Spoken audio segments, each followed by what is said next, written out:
Hello, everyone, and welcome. I want to start by asking you a few questions.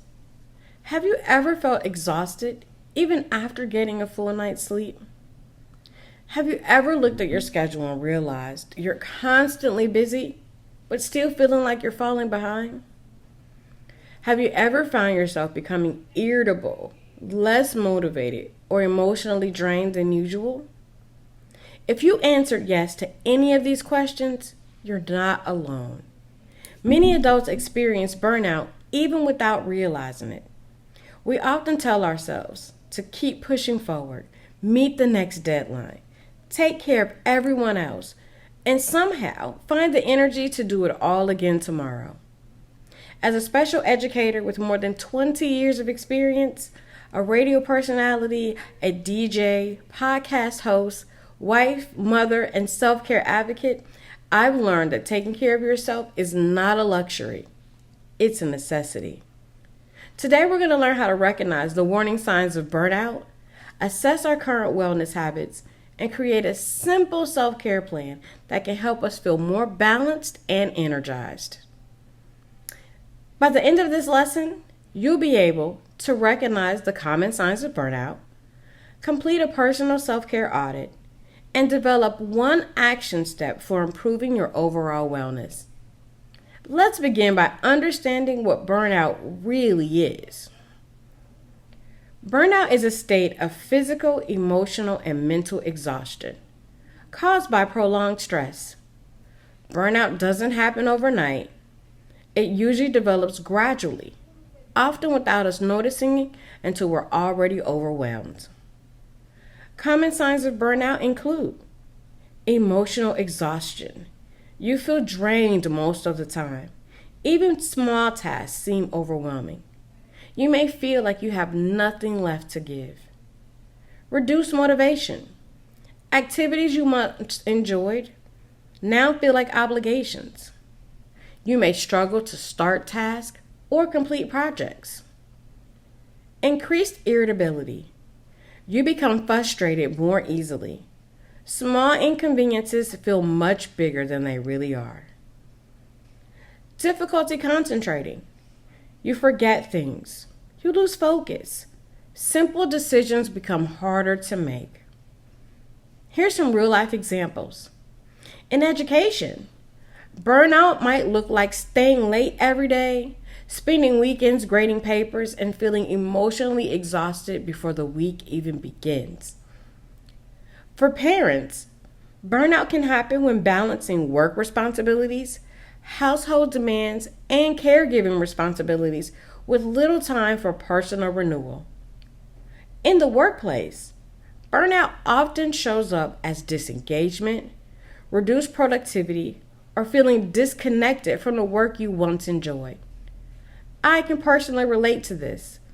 Between teaching, DJing events, hosting radio shows, recording podcasts, attending school, and managing everyday life, I've experienced periods where I was so busy helping others that I neglected my own well-being.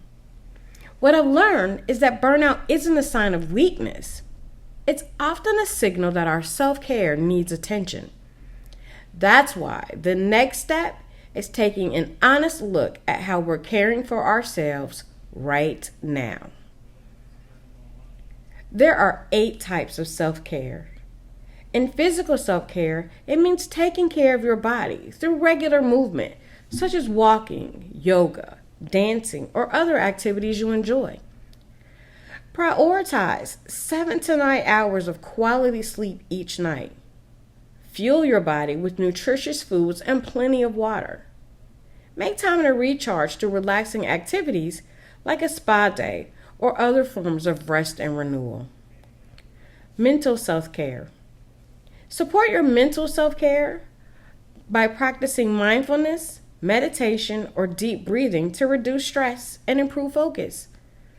Make time for activities that stimulate your mind, such as reading, learning new skills, solving puzzles, or exploring hobbies that keep you engaged and growing.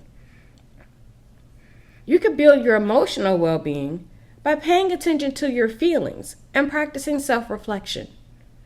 Journaling can help you process thoughts and emotions while talking with trusted friends, family members, or a mental health professional can provide support, connection, and perspective. For spiritual self-care, nurture a sense of purpose and connection through practices such as meditation, prayer, or spending time in nature. Cultivate gratitude by reflecting on the positive aspects of your life and engaging in meaningful activities such as volunteering, creating pursuits, or acts of kindness that align with your values and bring a sense of fulfillment. For intellectual self-care, keep your mind active by learning new skills, reading, taking courses, or exploring topics that interest you. Engage in meaningful conversations that broaden your perspective and express your creativity through activities such as writing, music, art, or other hobbies that inspire learning and personal growth. Environmental self-care means to create a supportive environment by keeping your living and workspaces organized and clutter-free. Spend time in nature to recharge and reduce stress, and design spaces that promote comfort, relaxation, productivity, and overall well-being. You can strengthen your social well-being by nurturing positive relationships with friends, family, and supportive people in your life. Make time for meaningful connections and shared experiences while practicing healthy communication and setting boundaries that support respectful, balanced relationships. Support your financial well-being by creating a budget, setting financial goals, and developing healthy spending habits. Work toward reducing debt when possible, and make financial decisions that align with your values and long-term priorities to help reduce stress and build greater financial stability.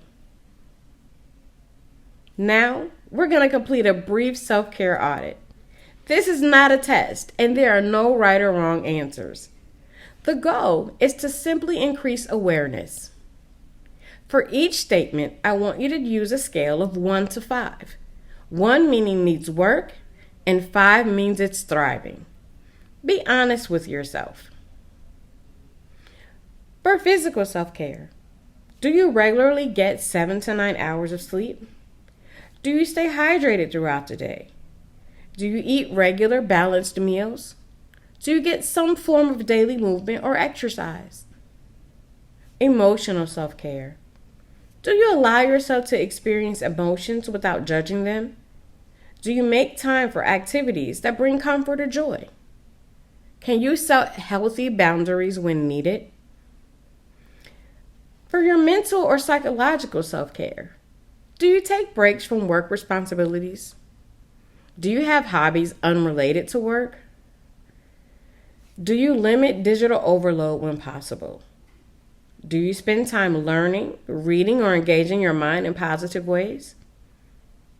For social self-care, do you stay connected with people you enjoy? Do you ask for help when you need it? Do you spend time with people who support and encourage you? Can you say no to commitments that drain your energy? For professional self-care, do you take actual breaks during your workday? Do you leave work at work whenever possible? Do you use vacation or personal time when needed? Do you make time for professional growth without sacrificing your well-being? Welcome back. As you look at your responses, identify one area where you answered needs work more often than you like. That area may represent an opportunity for growth. Awareness is the first step toward change.